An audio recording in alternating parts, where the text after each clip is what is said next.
Welcome my YouTube channel LKC study hub biology aspirants.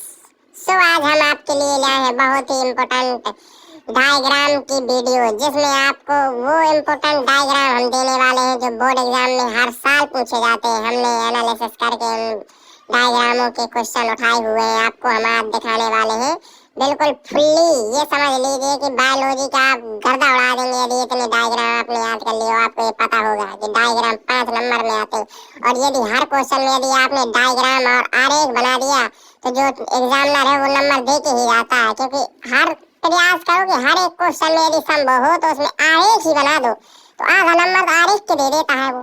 इसलिए biology में diagram आरेख बहुत इंपॉर्टेंट है। हम ये दोनों का मिश्रण आपको देने वाले हैं। अब बने रहिए वीडियो में, क्योंकि हम कोई आपको छपा छपाया डायग्राम नहीं देने वाले। खुद अपने हाथों से बना करके हमने पीपीटी तैयार की है। वो डायग्राम आपको ज्यादा समझ में आते हैं जो खुद हाथों से बनाए जाते हैं, ना कि कोई बनाए हुए डायग्राम हो बुक्स के। तो कोई बुक्स के नहीं, ओरिजिनल और ऑफिशियल डायग्राम बना करके नाम के सही दिए गए। Diagram very very important diagram. चलते हैं फर्स्ट डायग्राम के अंदर। स्त्री के सर्जायांग का नामांकित चित्र बनाइए। तो देख लीजिए गाइस आप, ये स्त्री के सर का चित्र है जो बना हुआ है। ये जो इसकी ये है वर्तिका, अगर स्टिग्मा जिसे कहते हैं इंग्लिश में, वर्तिका है। जो ये बीच वाला भाग होता है ये वर्तिका कहलाता है। इसके जो अंदर होता है उसे अंडा से कहते हैं, और ये जो उसके अंदर घुसी होती चीज होती है उसे बीज या अंड कहते हैं। ओवम, जहाँ से बीज का निर्माण होता है, बीजांड से बीज का निर्माण होता है। ठीक है गाइस, यहाँ पर कुछ चित्र तो बने हुए हैं, लेकिन और यदि आपको पूरे चित्र चाहिए तो आप हमें कमेंट जरूर करें।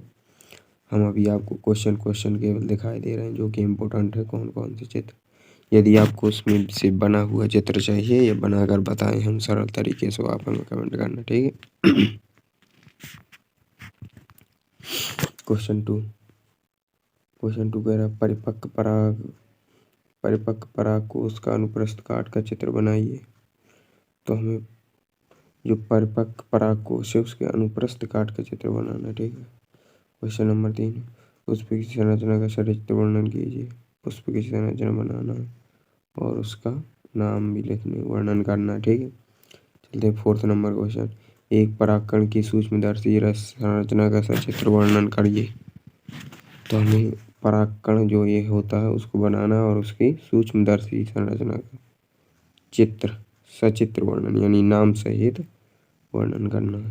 क्वेश्चन नंबर 5, परागकण की अंकुरण का सचित्र वर्णन। अंकुरण करते हुए परागकण अंकुरण कर रहा हो, इस तरह ये बना भी हुआ ये वाला चित्र आपके लिए। कोई चित्र बने हुए हैं, यदि आपको सभी के चित्र चाहिए तो आप हमें जरूर दें। ये परिपक्व सूक्ष्मदर्शी चित्र है और ये अंकुरण वाला है। ठीक है। ये जो 2 क्वेश्चन आपको दिखाए गए थे हमने, उन्हीं दोनों के इसमें बने हुए चित्र हैं। क्वेश्चन नंबर 5 क्या कहता है। क्वेश्चन नंबर 5, पुष्पीपाद में लघु बीजाणु जनन का सचित्र वर्णन कीजिए। तो अभी केवल हमने आपको यहाँ केवल चित्र बना दिए। यदि आपको इनका डिटेल नाम वगैरह सब कुछ चाहिए तो हम जब आपको ले आएंगे वीडियो जिसमें चित्र बने होंगे तो आपको ये सब उसमें बताया जाएगा प्रैक्टिस सहित। क्वेश्चन नंबर 6, एक प्रारूपी आवृत्त बीजांड का सचित्र वर्णन कीजिए। तो ये बीजांड बनाइए, उनके नाम लिखें। निवाहक, प्रतिमुखी सेल, पोलर न्यूक्लियर, एक सेल, सहायक सेल। ठीक है गाइस, चलते हैं अगले में।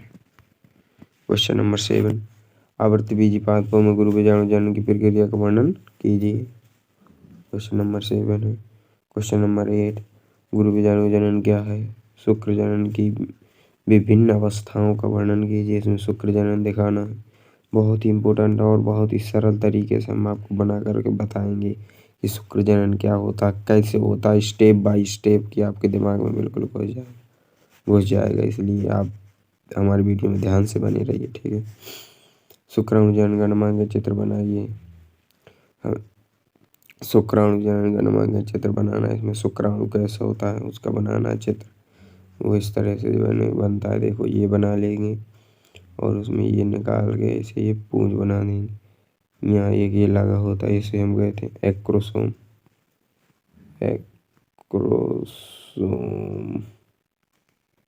एक्रोसोम ये उसका शीर्ष होता है, टेल पूंछ होता है, इसके अंदर माइक्रोकॉन्ड्रिया होती हैं।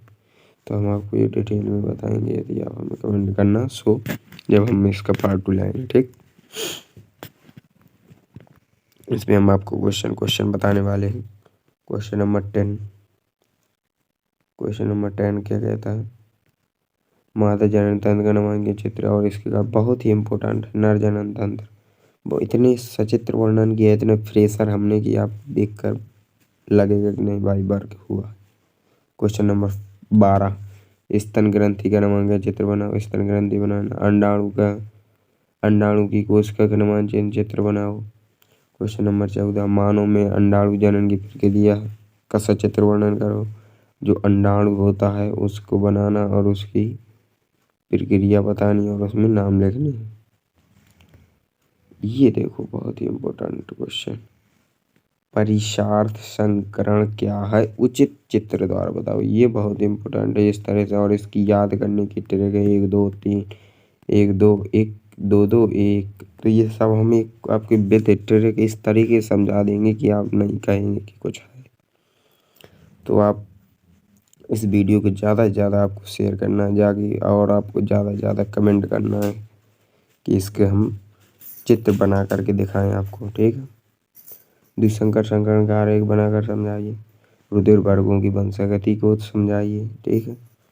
ये सभी क्वेश्चन आप देखते जाएं, बिल्कुल बहुत ही इम्पोर्टेंट है आपके लिए, हम छांट के लाए हुए हैं, जो कि बोर्ड पेपर में हर बार इन्हीं से पूछता है। आपको पता होगा यदि आप बायोलॉजी लिए तो चित्र का डायग्राम का कितना रूल होता है। यदि आपको रूल इतने ही याद हैं, कम से कम 30 नंबर आपको कंप्लीट है। 5-5 नंबर के पूछे जाते हैं डायग्राम से संबंधित। और ये आरेख, इनको हम आरेख बोलते हैं, ये बहुत इंपॉर्टेंट आरेख बहुत आते हैं यूपी बोर्ड में। एक वर्णांध की वाहक स्त्री का विवाह समान पुरुष से होता है तो इस संतान का क्या प्रभाव पड़ेगा। इस तरह हम बताएंगे वर्णांध है जिसमें 0 लगी है, जब इनका ये समान होगा तो देखो समान पुत्री होगी, समान पुत्र होगा। एक वाहक स्त्री होगी और वर्णांध पुत्र होगा। तो हमको पता नहीं स्त्री ये पुत्री हमेशा वाहक ही होती, ये पूर्णता वर्णांध नहीं होगी। ये जब होगी जब माता के X गुणसूत्र में भी रोग हो, तब ऐसा होता है। माता पिता दोनों के X गुणसूत्र पर हो। हीमोफीलिया का आरेख बनाओ। देखो आरेख से बहुत इंपॉर्टेंट क्वेश्चन है। मानव लिंग निर्धारण से क्या तात्पर्य, इसमें भी आरेख बनाना पड़ता है, बहुत ही इंपॉर्टेंट है। ड्रोसोफिला फल मक्खी में लिंग निर्धारण, ये भी आरेख के द्वारा बहुत ही इंपॉर्टेंट है, तो मैं आपको समझाएंगे। द्विसंकर संकरण का सचित्र वर्णन कीजिए, ये मोस्ट इम्पोर्टेंट है, बार बार आता है। DNA की आणविक संरचना द्विगुणन वाली है और सादा वाली है, दोनों प्रकार की है। DNA की द्विगुणन और नॉर्मल संरचना बनाकर बतानी है द्विगुणन। मिलर का प्रयोग चिंगारी वाला बहुत ही इम्पोर्टेंट है। मलेरिया परजीवी का सचित्र वर्णन, ये तो बहुत ही इम्पोर्टेंट, हम आपको इस सरल तरीके से बनाएंगे, वरना ये तो बहुत कठिन चित्र है, बच्चों को समझ में ही नहीं आता है। बायोरिएक्टर का चित्र जो है बहुत इम्पोर्टेंट है। बायोरिएक्टर प्रतिरक्षा अणु की संरचना बनाओ, इम्पोर्टेंट है। मतलब ये समझ लीजिए जितने हम लाए हुए हैं बहुत ही इम्पोर्टेंट। यदि आपने तैयार कर लिया तो आपका डायग्राम से नंबर बाहर जाएगा ही नहीं। और हम कल जो चित्र लाएंगे उसमें आपको और बता देंगे कौन ज़्यादा से ज़्यादा महत्वपूर्ण है।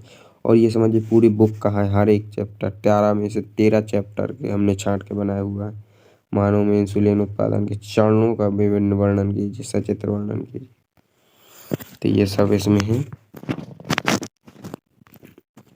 और ये आप देख सकते हैं अंतिम 2 क्वेश्चन बचे हैं, 29 और 30 क्वेश्चन है, जिसमें से 15-20 बहुत ही इंपॉर्टेंट है। बाकी इतना यदि आपने कर लिया तो समझ लिया आपसे बाहर जा ही नहीं सकता।